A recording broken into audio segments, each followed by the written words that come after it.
dan Bapak sekalian dan juga Dr. Sutoto, Dr. Hani, Pak Niko, dan Bapak Ibu yang lain. Assalamualaikum warahmatullahi wabarakatuh. Salam sehat dan salam semangat. Salam semangat juga.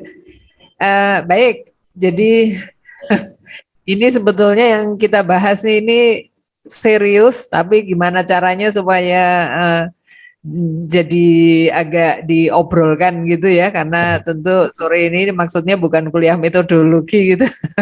Enggak ya. Oke. Saya akan izin share screen ya Bapak Ibu.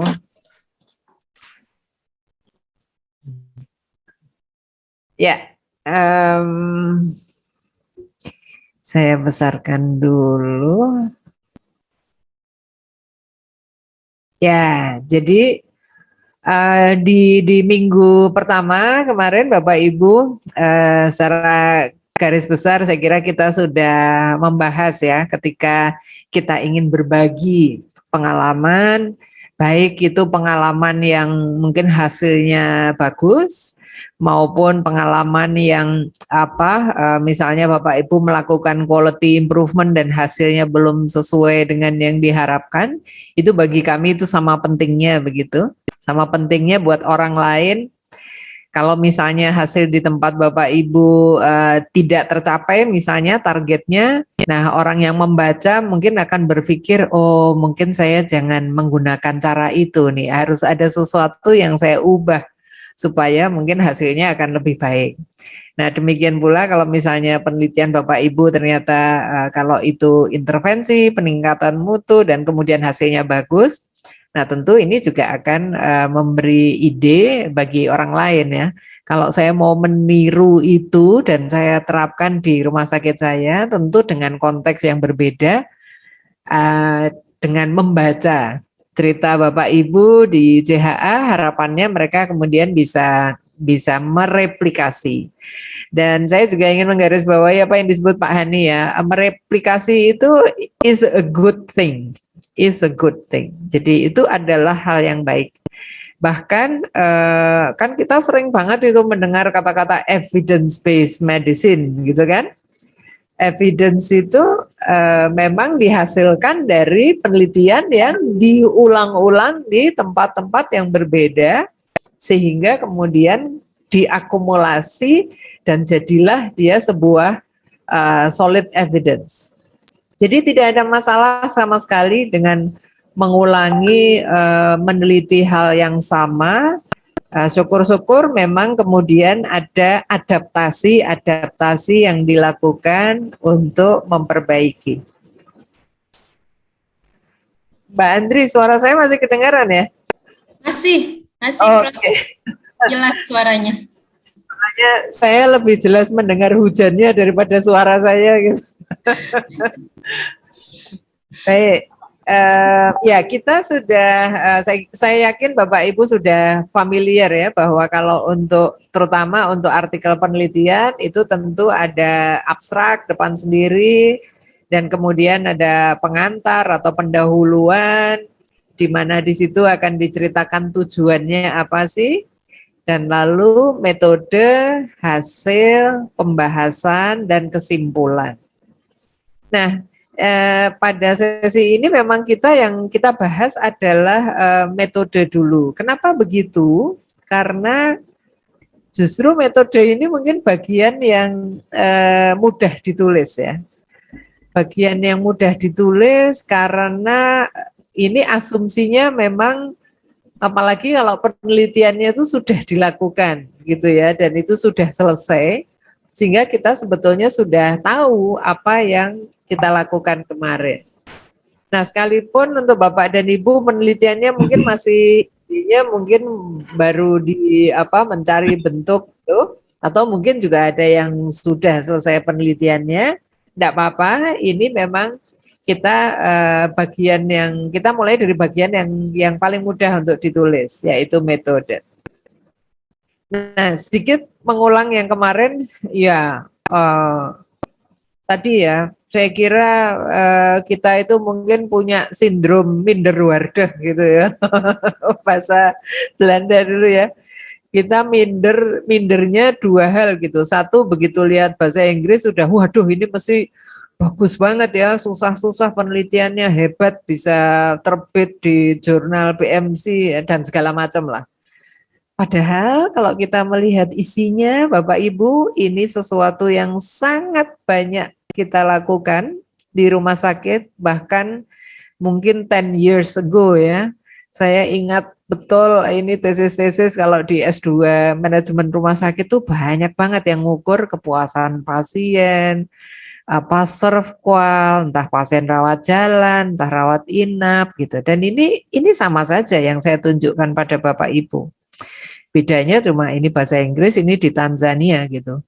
Kuesionernya sama, serkual, cara penyajiannya juga sama dengan cara kita menyajikannya. Jadi mengapa mereka menulis dan kita tidak? Ya, saya ingin ngomporin Bapak Ibu. Emangnya cuma mereka yang bisa nulis? Kita pun bisa menghasilkan banyak tulisan dari tempat bekerja Bapak dan Ibu. Entah Bapak Ibu sebagai manajer, sebagai surveyor, di Kars juga banyak data, di rumah sakit atau tempat Bapak Ibu bekerja juga itu tambang emas ya, sangat banyak data. Oke, jadi ini ya sedikit menyinggung aja kemarin. Nah, ini bukan karena saya puasa dan ngabuburit, tapi ini juga meneruskan gambar yang kemarin ya. Kalau kita berpikir tentang masakan ya, maka metode itu ibaratnya ini mungkin ibu-ibu atau bapak-bapak juga sekarang banyak yang senang masak ya. Ini kan ibaratnya seperti kita bercerita, wah ini satenya menarik banget nih. Gimana sih cara bikinnya gitu? Bahan-bahannya bagaimana? Kualitas bahannya seperti apa? Perlu seberapa bahan-bahannya? Kemudian juga langkah-langkah step by step-nya seperti apa? Nah, di bagian metode ini memang kita semangatnya itu bercerita detail, Bapak Ibu, bukan menyembunyikan, bukan malah saya cerita sedikit aja kah. Nanti kalau cerita banyak-banyak nanti orang lain bisa niru. Nah, di sini justru kita itu bangga kalau orang lain meniru dan syukur-syukur ketika meniru itu juga memperbaiki hal-hal yang menjadi kelemahan ya. Jadi metode itu kuncinya adalah kita harus bercerita detail. Semakin detail, semakin baik, sehingga orang yang membaca bisa memahami langkah-langkahnya dan mengulang penelitian itu kalau mereka tertarik. Ya, jadi ini persis seperti resep masakan, tapi resep yang detail ya, karena resep itu juga macam-macam gitu. Ada yang nggak ditulis urutannya gitu. Yang pasti saya nggak bisa ngikutin kalau nggak ada urutannya. Oke, nah lalu ini juga sudah kita bahas kemarin ya, sekedar mengingatkan bahwa oh ya ada equator ya, bukan garis equator tapi ini equator yang untuk reporting guide yang nanti kita juga mengingat bahwa kalau studi-studinya itu ingin memperbaiki mutu, quality improvement, itu juga sudah ada standar reporting guide-nya. Jadi kita menjadi ayem ya, menjadi tenang karena oh ini kalau kita nulis itu memang sudah ada format pelaporan yang terstandarisasi. Baik. Nah, seperti yang Bapak Ibu ketahui kan JHA punya dua macam rubrik ya saat ini. Ya kemarin memang ada juga yang bertanya, Bu, kalau kita mau bikin literatur review boleh nggak gitu ya? Ya, saya pikir juga boleh aja. Cuma mungkin memang kita belum punya rubrik khusus karena khawatir tidak setiap terbitan ada naskahnya. Jadi yang paling kita utamakan dulu adalah yang dari artikel penelitian, kemudian yang kedua adalah laporan peningkatan mutu. Nah, strukturnya untuk ini maksudnya bukan manuskrip ya. Strukturnya untuk yang model artikel penelitian itu bagian-bagiannya ya kita kenal dengan IMRAD ya, Introduction, Method, Result, and Discussion. Oh, kesimpulan ada di mana? Kesimpulan biasanya merupakan bagian dari discussion. Tapi ya ini tergantung style jurnalnya, tapi secara umum seperti ini.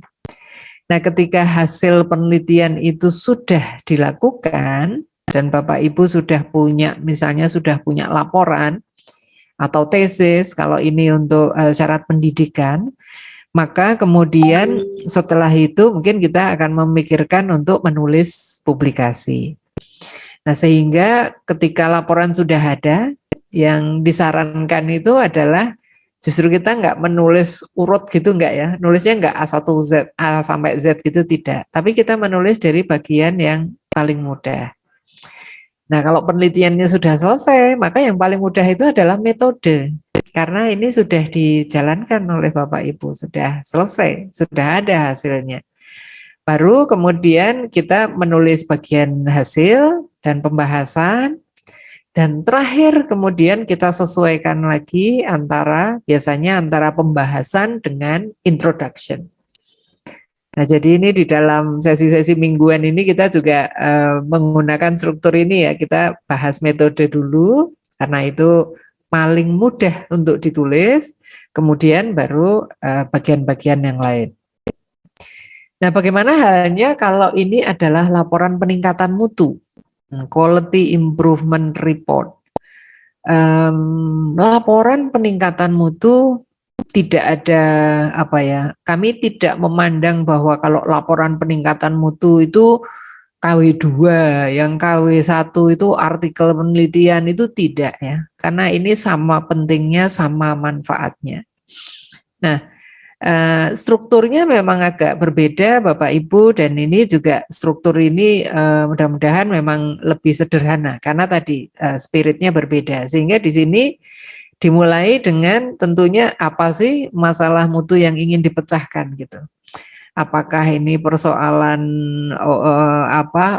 kehabisan obat misalnya, ataukah persoalan waktu tunggu yang lama, atau persoalan ketika memulangkan pasien kok nggak pulang-pulang gitu sehingga bednya nggak bisa segera diisi oleh pasien yang lain dan sebagainya. Jadi ini apa quality problems-nya, dan kita bisa mengacu ke itu dimensi mutu ya Bapak Ibu. Apakah kita mau memecahkan masalah safety kah, akses kah, apalagi itu effectiveness, patient centeredness, timeliness, atau problem apa yang ingin dipecahkan. Nah, setelah masalah mutunya jelas, kemudian kita juga menuliskan sebetulnya alternatif solusinya apa saja sih. Jadi pilihan solusi ini maksudnya ya semacam pilihan intervensi gitu, yang kita bisa melihat mungkin berdasarkan pengalaman rumah sakit lain atau di artikel yang Bapak Ibu baca, itu sebetulnya intervensi apa saja yang bisa menyelesaikan masalah itu.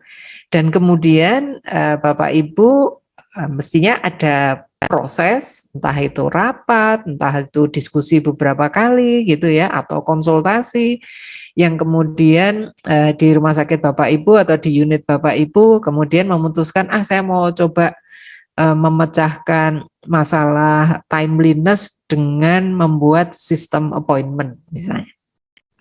Jadi saya nggak memecahkan dengan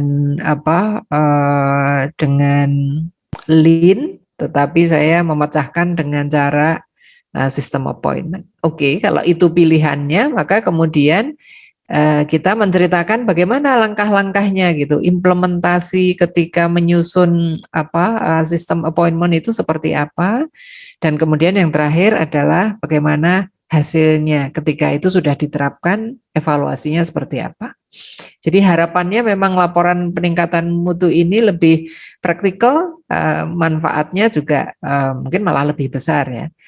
Nah, langkah menulisnya mungkin ini mirip ya, mirip. Jadi kita tulis dari pilihan solusinya dulu apa, kemudian bagaimana itu diimplementasikan, hasilnya seperti apa, ya baru kemudian kita lihat lagi ke depan masalahnya sebetulnya apa yang ingin dipecahkan.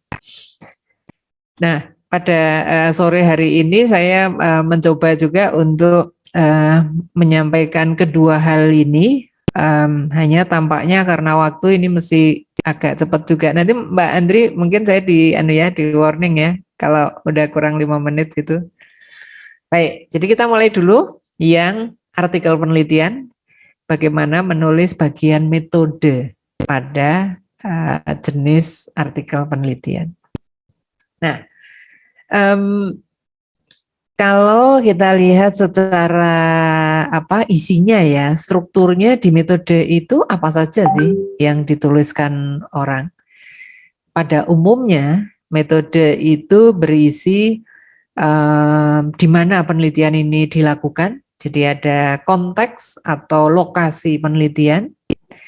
Kemudian ada penelitiannya, desainnya apa, atau rancangan penelitiannya apa yang digunakan,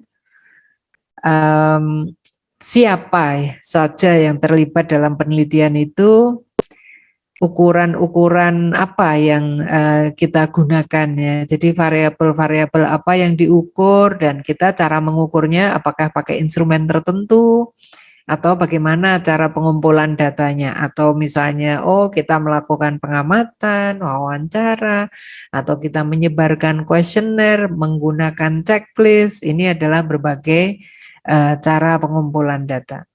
Nah, kalau Bapak Ibu kemudian memang melakukan intervensi karena yang ditulis Bapak Ibu itu merupakan sebuah quality improvement, maka intervensinya juga perlu diceritakan. Setelah itu analisis data dan kemudian etika penelitian ya, ethical approval. Nah, bagian-bagian ini ketika kita tuliskan sebetulnya ya kita ingin bercerita itu ya, gimana sih yang kita lakukan gitu, apa yang sudah dilakukan, lalu sekali lagi tujuan akhirnya biar ini bisa diulang, direplikasi di tempat lain. Dan harapannya ya kalau makanan gitu, sate gitu ya ketika diulang ya hasilnya juga enak gitu harapannya. Nah di bagian ini kalau secara umum sebetulnya kelemahannya adalah ketika terlalu singkat ceritanya. Ya kalau saya melihat dari misalnya paper yang dikirimkan Bapak Ibu ke JHA metode penelitian 2 paragraf gitu, dan ini 2 paragraf yang pendek.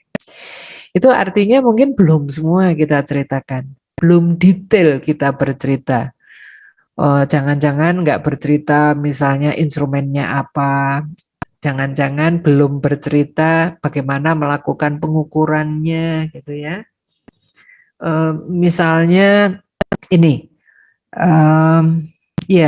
saya melihat beberapa rumah sakit dan juga penelitian-penelitian melakukan penelitian tentang budaya patient safety ya. Dan itu sudah ada standar instrumennya gitu, kuesionernya sudah ada. Tetapi sekalipun instrumennya sudah ada, kita tetap harus bercerita bagaimana itu diterapkan. Ya, apakah kemudian staf rumah sakit itu atau sebagian dari staf rumah sakit itu dikumpulkan di dalam ruangan tertentu dan kemudian di-guide satu persatu untuk kemudian mereka mengisi, ataukah ini diisinya dengan cara satu persatu ditungguin gitu, nanti kalau ada pertanyaan ya kemudian kita bisa membantu. Ataukah jangan-jangan kalau nggak diceritakan itu ya kuesionernya dibawa pulang Bu. Nah terus ya sudah dibawa pulang, terus paginya dibawa lagi sudah isi kuesionernya. Waduh, jangan-jangan di rumah yang isi entah siapa nih yang disuruh ngisi ya. Nah sehingga kalau begitu, kalau kita tidak cerita detail, nanti kualitas datanya juga mungkin bisa terpengaruh ya. Baik, jadi tantangannya itu berceritalah yang detail dan kemudian banggalah apabila studi ini kemudian diulang, diperbaiki oleh peneliti lain. Oke, minggu lalu juga Bapak Ibu kita sudah mengenal ini ya, Squire. Ya, ini adalah nama reporting guide. Singkatannya itu Standards for Quality Improvement Reporting Excellence. Nah, di sini penekanannya adalah ini pada studi-studi quality improvement. Kalau quality improvement kan pasti ada intervensinya ya. Ya, entah itu menggunakan PDCA atau mungkin menggunakan cara lain, metode lain, Nolan improvement atau cara-cara yang lain, tapi itu pasti ada intervensinya. Nah, sehingga mungkin perbedaan yang sebetulnya ya ini tidak sangat substansial ya, tetapi kalau kita lihat di sini setelah bercerita konteks, setelah bercerita rumah sakitnya Bapak Ibu misalnya, itu justru yang diceritakan intervensinya dulu. Apa sih yang dilakukan gitu? Apakah kita melakukan upaya efisiensi? Apakah kita melakukan intervensi patient education? Apakah kita mengubah SOP atau apa yang dilakukan? Nah, itu didahulukan gitu, diceritakan dulu dan kemudian bagian-bagian lain sebetulnya mirip dengan yang di depan tadi ya.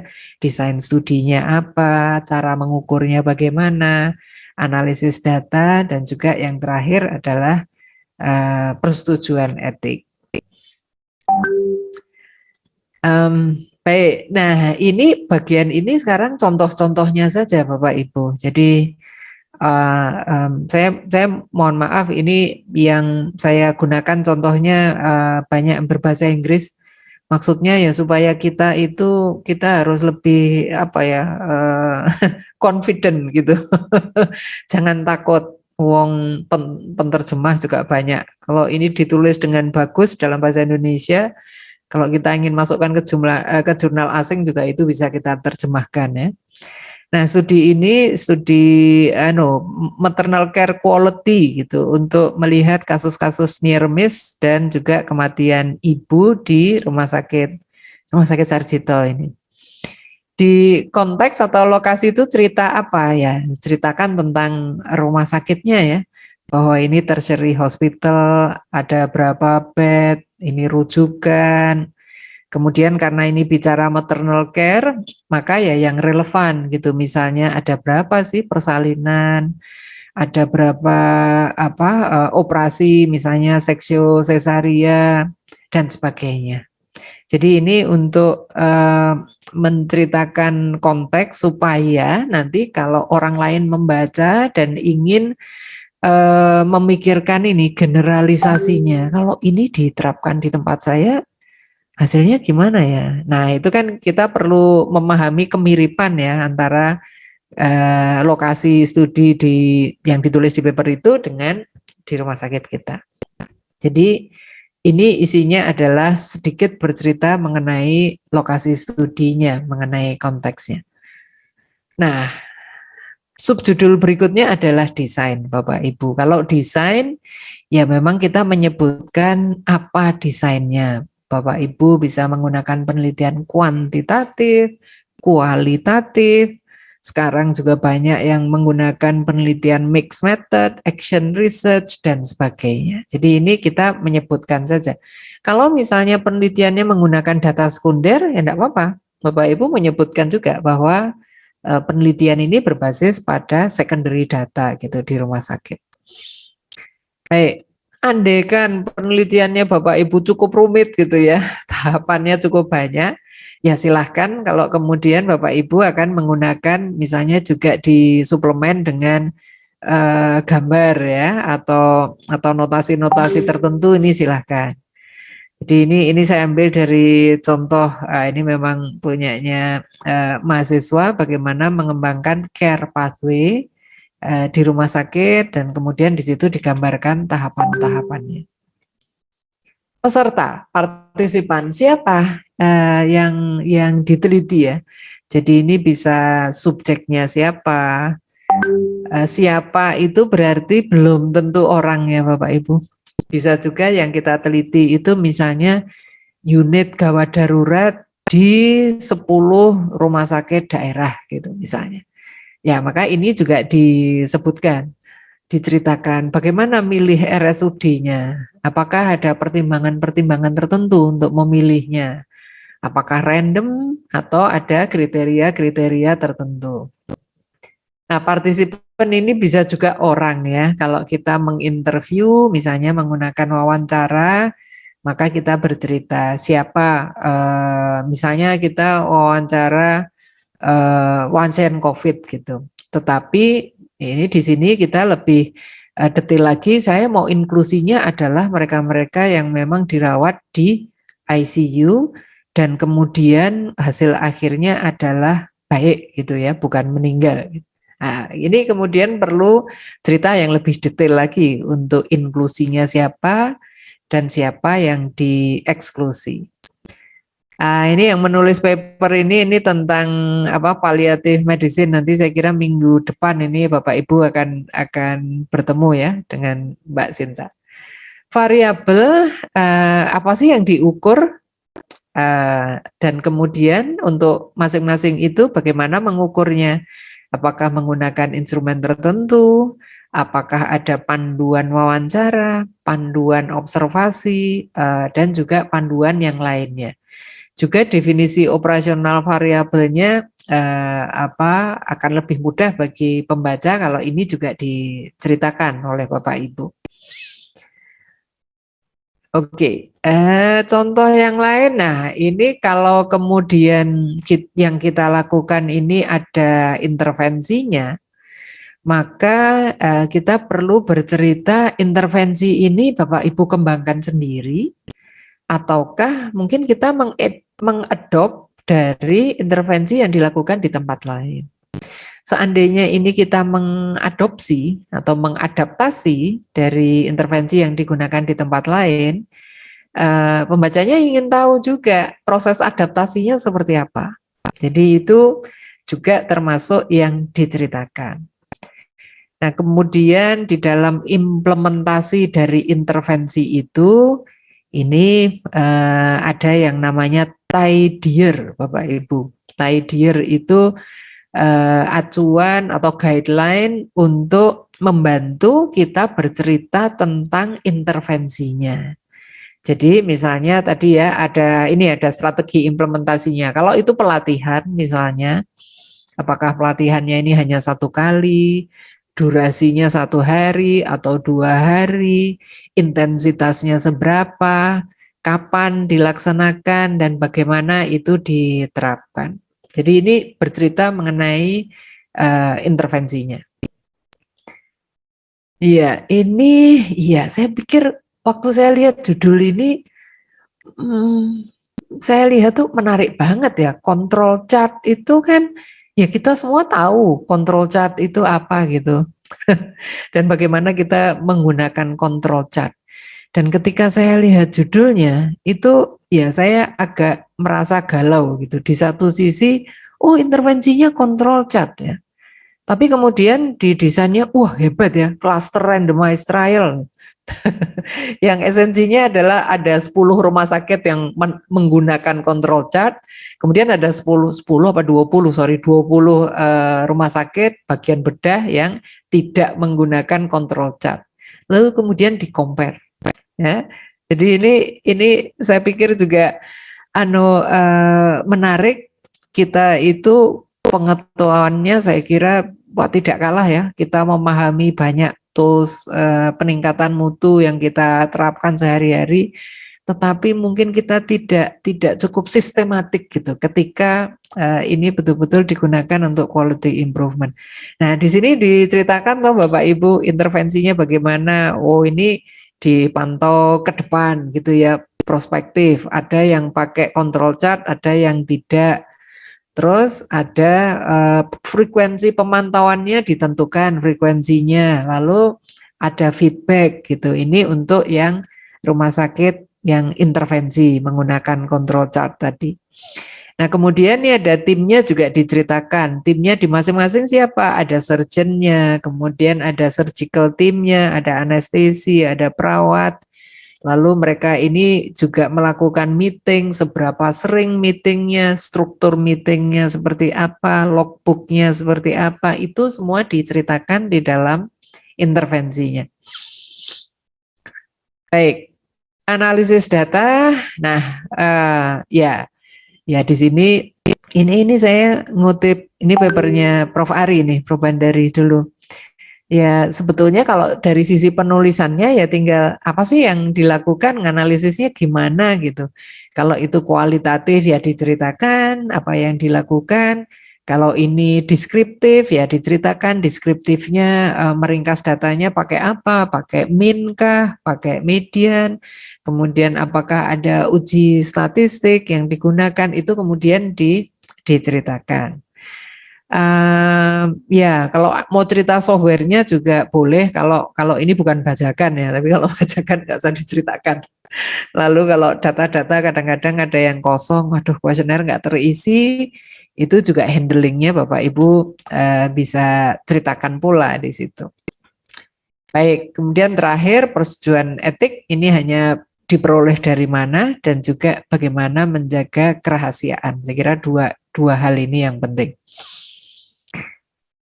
Nah, itu Bapak Ibu untuk metode yang untuk artikel penelitian.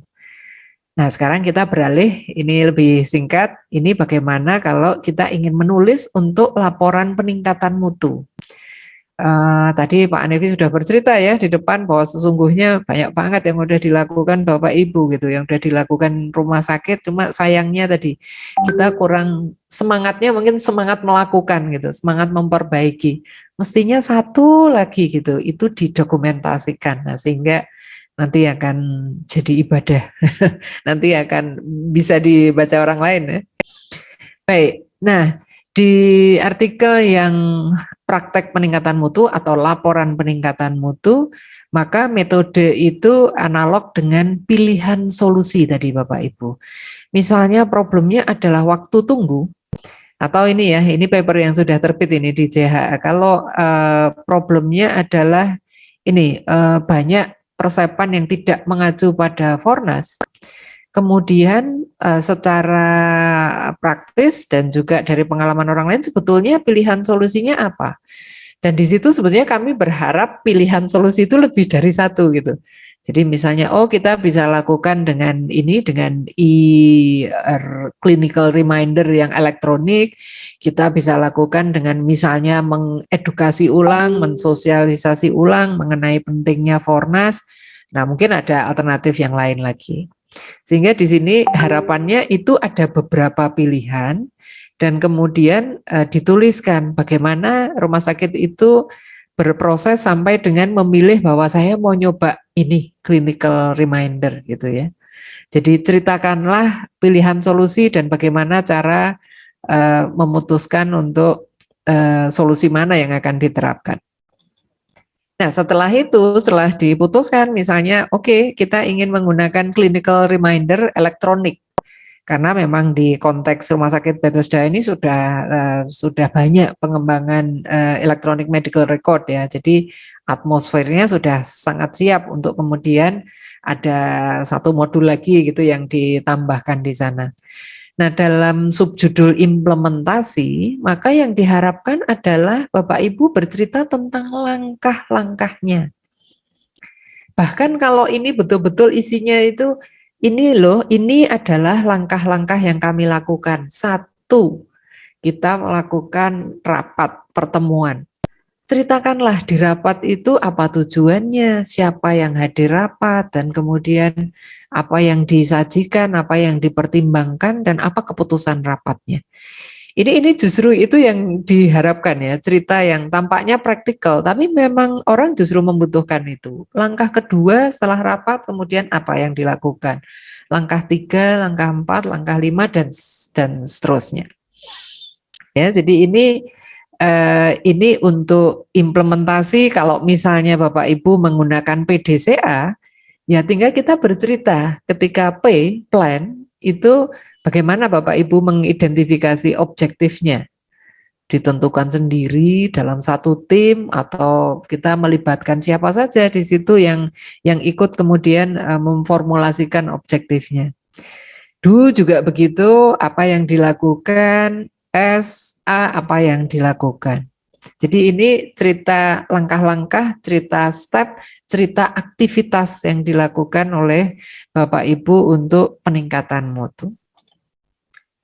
Baik, jadi itu Bapak Ibu untuk metode, dan ini saya kira di akhir ya sebelum kita mulai menulis metode atau yang pilihan solusi tadi, saya kira selalu baik kalau kita membaca bagian metode di paper-paper yang lain yang serupa dengan penelitian kita ya.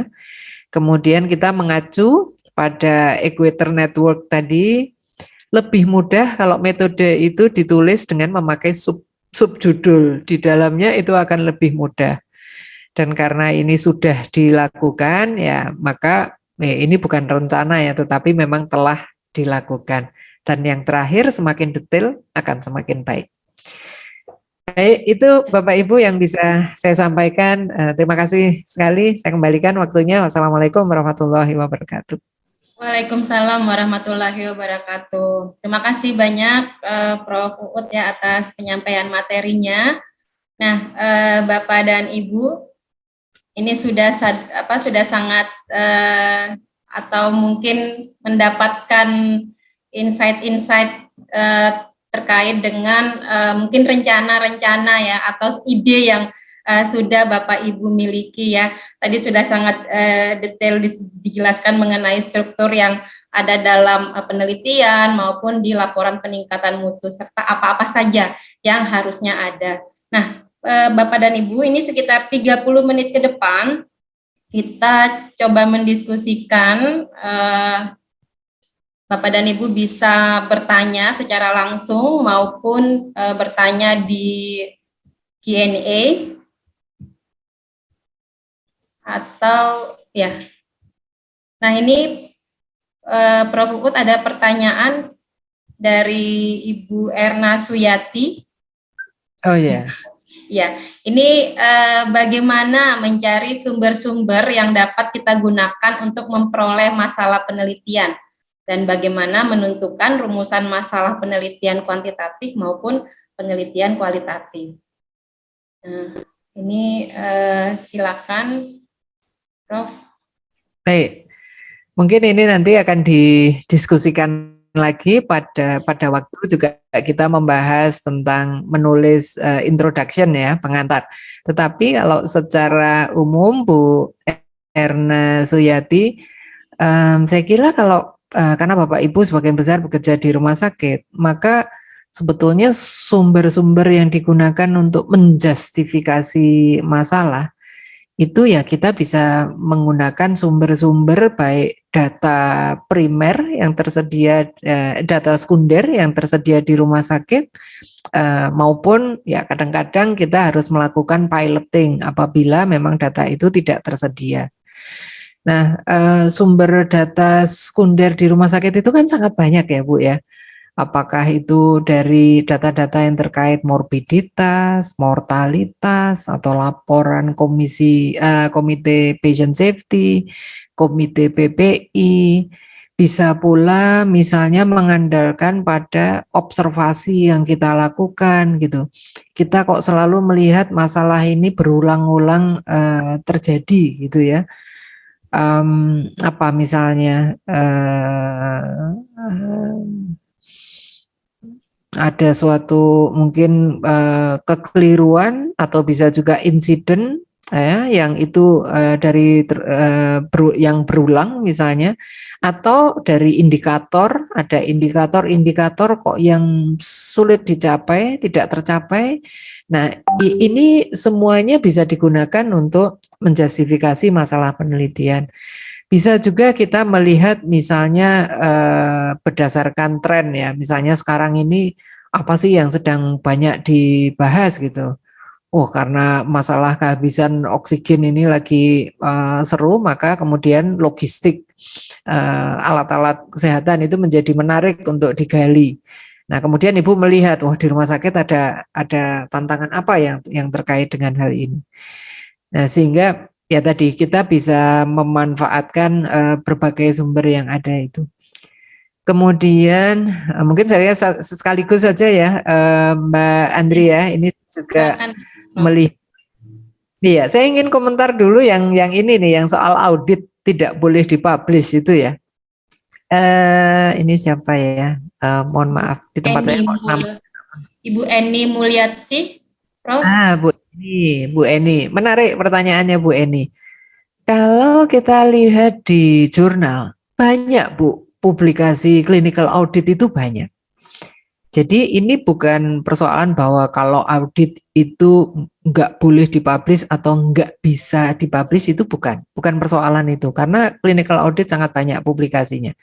Akan tetapi ini mungkin lebih apa dari sisi bahwa ya memang rumah sakit tidak mengizinkan hasil itu dipublikasi ya, karena mungkin rumah sakit punya banyak pertimbangan.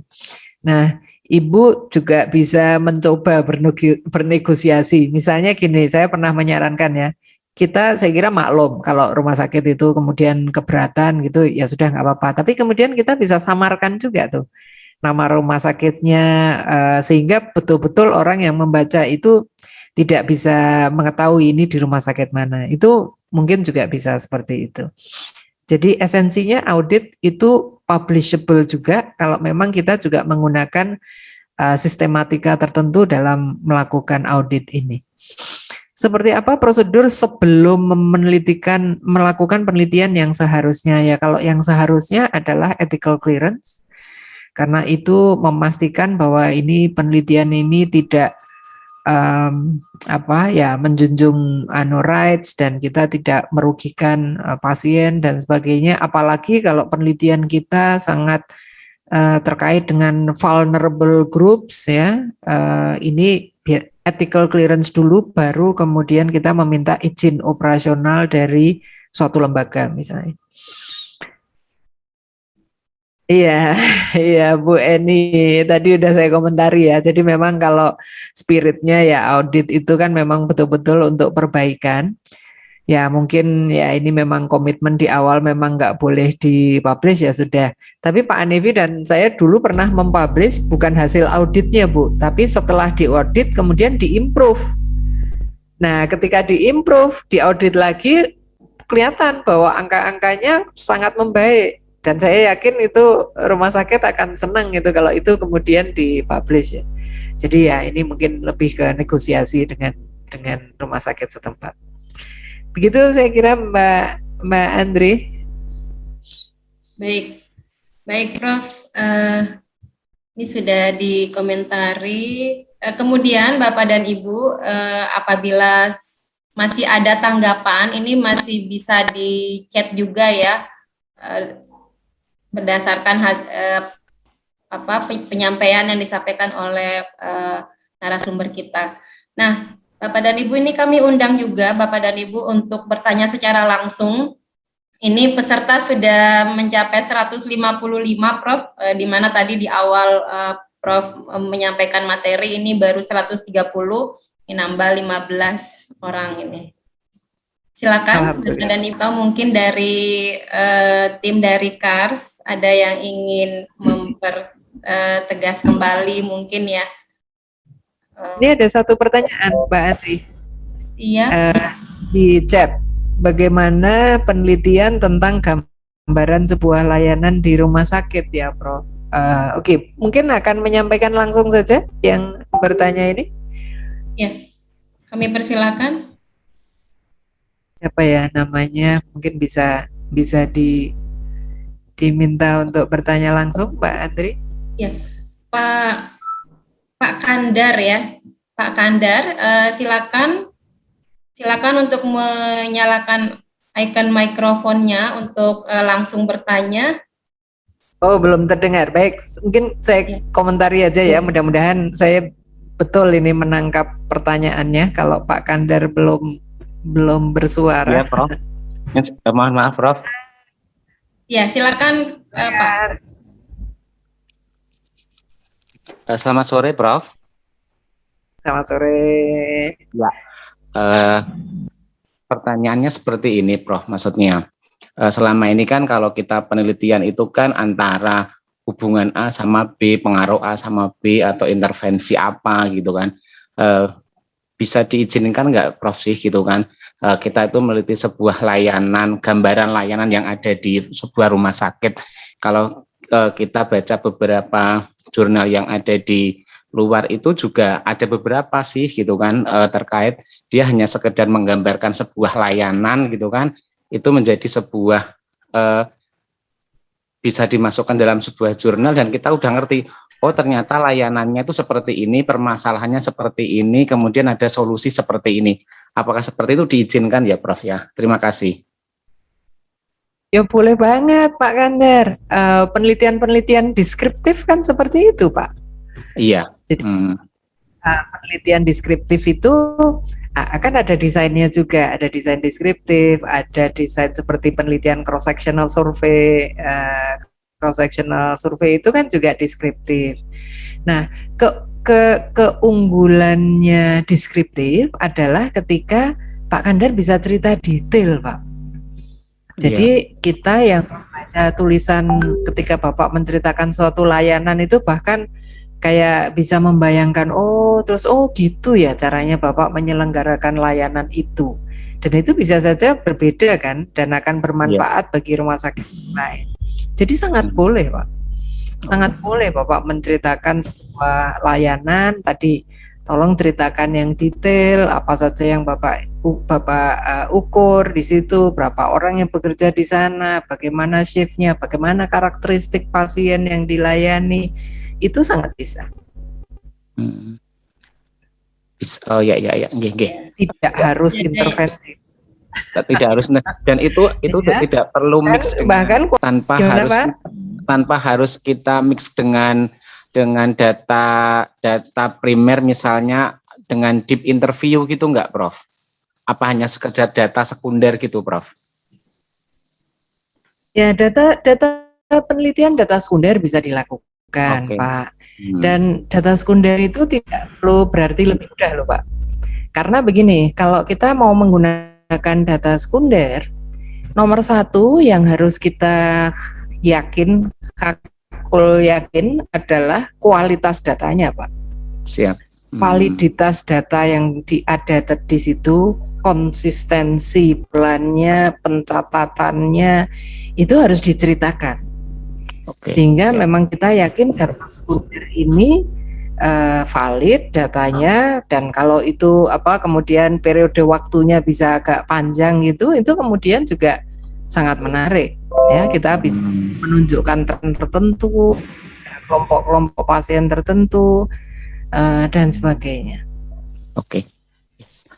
Saya kira Pak Kandar udah Oke. Baik, Prof, ini ada 3 peserta Prof yang raise hand.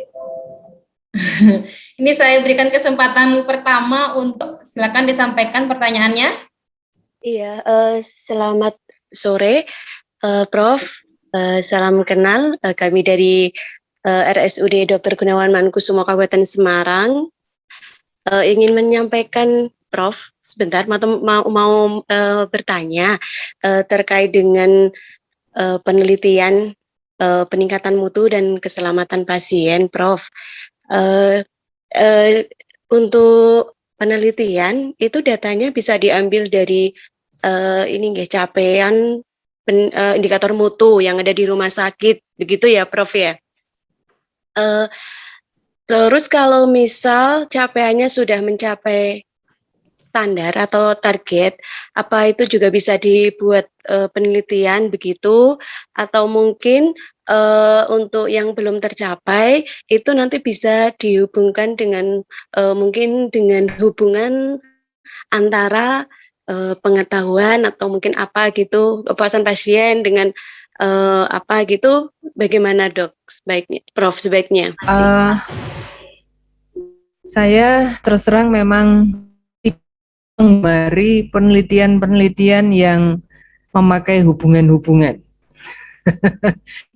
Tapi saya punya alasannya. Baik, Prof. Karena kalau hubungan ini gitu, terus gimana hubungannya? Nanti jawabannya ya baik-baik saja gitu. Hubungannya. Kenapa saya tidak terlalu menggemari penelitian hubungan? Itu bukan apa-apa, Bu. Bukan soal saya semata-mata nggak suka, tidak. Tetapi pada umumnya seharusnya penelitian-penelitian yang mau menghubungkan antara beberapa variabel gitu ya Bu ya, Iya, iya itu betul. sampel rumah sakitnya tuh biasanya banyak Bu, sangat banyak. Jadi sampel rumah sakitnya banyak, kemudian sampel subjeknya atau besar sampelnya itu besar Bu. Baik. Nah, peneliti orientasi kan bukan untuk menjadi peneliti, tetapi orientasi kita adalah kita ingin meneliti di lembaga tempat kita bekerja, Iya. sehingga insight kita bagus, hal-hal menjadi problem itu ya syukur memang kita, kalaupun ibu belum bisa memecahkan masalahnya, tapi ibu tahu kenapa sih indikator itu susah banget untuk dicapai. Iya. Apakah pengumpulan datanya, SOP-nya, ada hal-hal yang memang tidak konsisten, rutin dilakukan misalnya.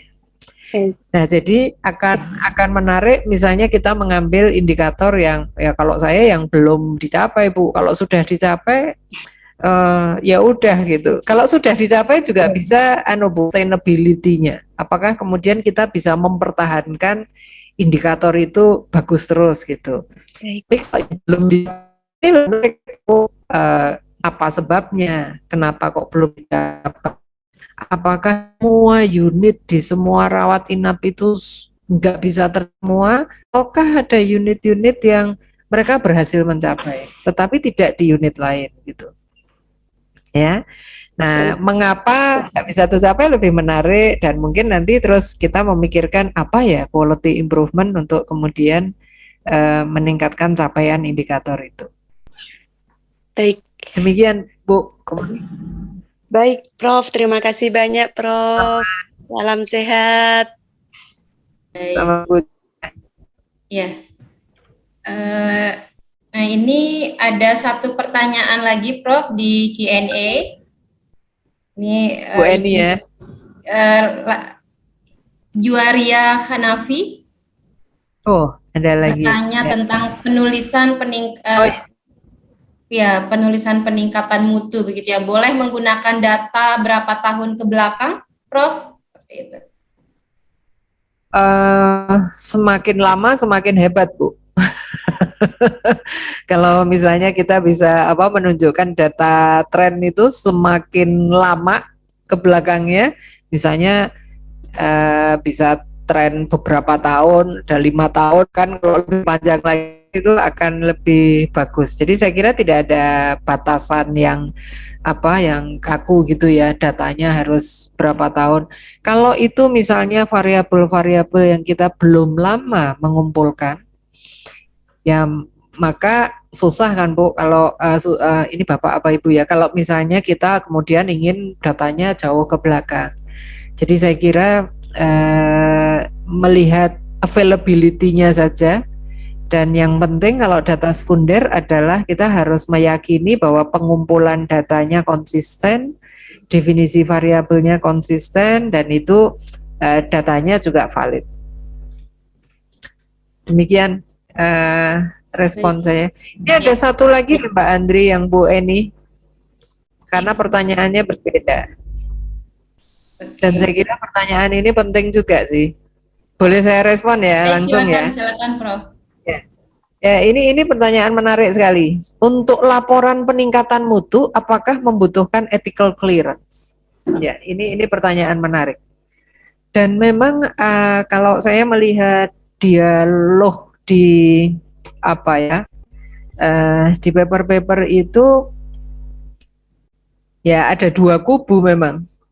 Ada kubu yang mengatakan bahwa itu tetap harus menggunakan ethical clearance, ada juga kubu yang mengatakan bahwa ini tidak memerlukan ethical clearance oleh karena laporan peningkatan mutu itu semangatnya bukan riset, tapi semangatnya adalah memperbaiki suatu indikator atau proses atau apa yang itu terjadi di rumah sakit ya.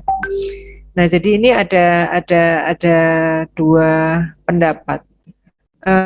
Kalau selama ini di JHA saya kira kalau yang memang kita mendorong itu memang sebaiknya ada. Tapi kalau laporan peningkatan mutu seingat saya tidak. Betul ya Pak Nevi ya? Halo. Atau Mbak Andri juga kalau laporan peningkatan mutu ya tidak wajib Bu. Yang wajib itu yang artikel penelitian. Iya, yang harus itu adalah menyertakan ethical clearance itu untuk artikel penelitian. Tapi kalau laporan peningkatan mutu, apalagi ini sudah memperoleh ACC dari direktur, saya kok tidak ada masalah ya untuk kemudian itu dikirimkan pada kami untuk dimuat di jurnal gitu. Jadi persetujuan saja, persetujuan tetapi bukan ethical clearance.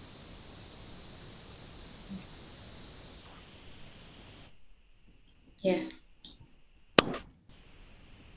Ada lagi Prof yang akan disampaikan? Baik, itu Mbak. Baik, Bapak dan Ibu, kita masih ada waktu 5 menit sebelum kita masuk ke sesi berikutnya.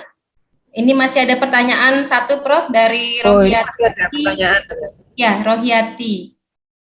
Mohon arahan jika kita menuliskan judul penelitian dengan peran terhadap keberhasilan, apakah bisa digunakan atau justru dihindarkan dalam penelitian Prof? Tadi hubungan dihindarkan ya. Silakan Prof. Bu, kalau saya gini, judul itu kan seperti ibaratnya ini saya orang yang nggak terlalu bisa masak gitu misalnya ya, saya mau bikin gado-gado gitu, terus di akhir loh kok jadinya bukan gado-gado, kayaknya ini lebih cocok untuk diberi nama yang berbeda gitu ya. Saya kira kalau kami berpendapat bahwa judul sebaiknya diubah sedikit, itu saya yakin itu lebih berupa saran yang akan diberikan oleh kami sebagai pengelola JHA ya.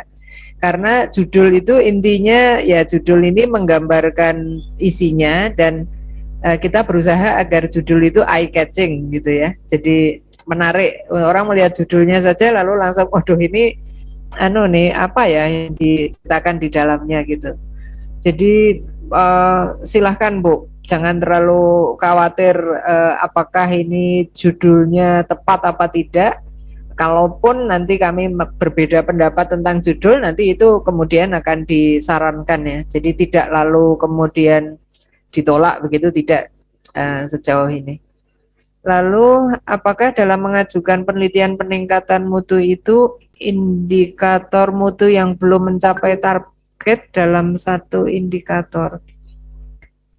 Saya belum terlalu paham maksudnya, tapi kalau saya melihat ke bawah yang Pak Iwan Setiawan, apakah pada mutu ini diperlukan novelty? Nah, novelty saya kira kalau peningkatan mutu kan semangatnya adalah bahwa ini bisa diimplementasikan, bagaimana kita mengimplementasikannya dan hasilnya bagaimana.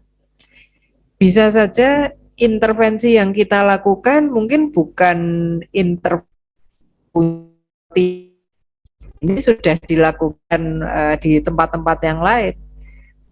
Bagi kami itu tidak ada masalah, karena ketika intervensi itu sudah ada di tempat lain, ketika diterapkan ke tempat kita, itu harus ada proses adaptasi dan kemudian implementasi, sehingga mungkin strateginya akan berbeda-beda tergantung pada konteks di mana itu diterapkan. Jadi ya saya kira ya kalau mau bicara novelty ya ada juga ya, misalnya mereka-mereka yang mengambil S3 khususnya dan kemudian mengembangkan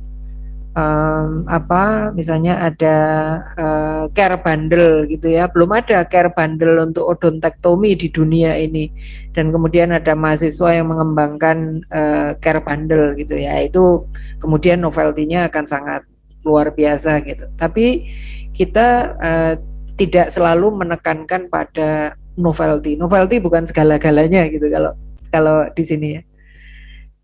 Pertanyaannya Pak Ilham, saya mungkin belum terlalu menangkap maksudnya. Barangkali bisa ditanya, Mbak. Ya, Pak Ilham mungkin bisa langsung menyampaikan pertanyaan, mengaktifkan. Halo, Pak Ilham. Ya, silakan Pak Ilham mengaktifkan icon mikrofonnya untuk coba langsung menyampaikan agar lebih jelas ini Pak, seperti apa yang Bapak ingin ketahui. Silakan. Silakan Pak Ilham.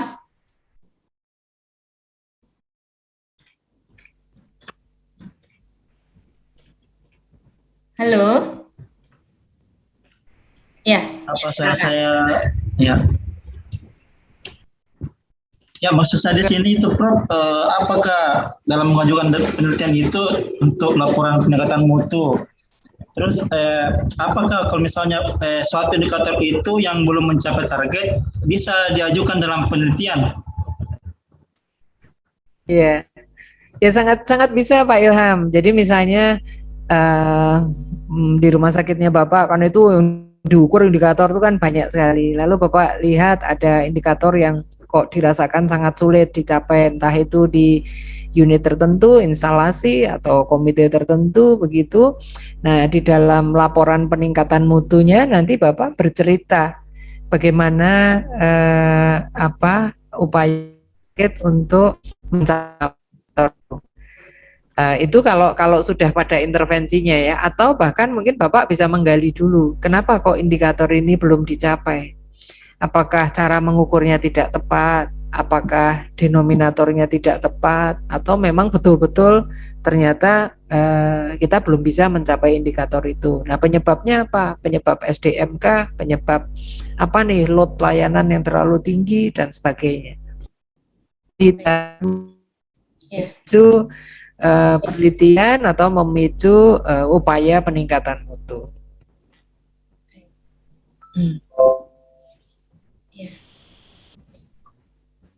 Baik, seperti itu Pak Ilham.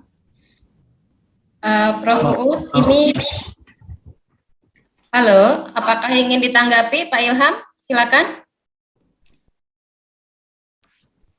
Ya, yang lain nanti saya respons tertulis, Mbak Andri. Nah, mungkin baik ya. Karena waktu Bapak dan Ibu untuk pertanyaan yang sudah masuk ini nanti akan masih bersama kita ya Prof ya, untuk bisa menjawab beberapa pertanyaan di bawahnya. Ini masih ada beberapa pertanyaan dan masih terkait dengan ethical clearance ini yang mungkin bisa dijawab untuk melegakan ya Prof, dahaga keingintahuan dari teman-teman yang sudah tidak sabar ini Prof untuk meneliti seperti itu ataupun menulis.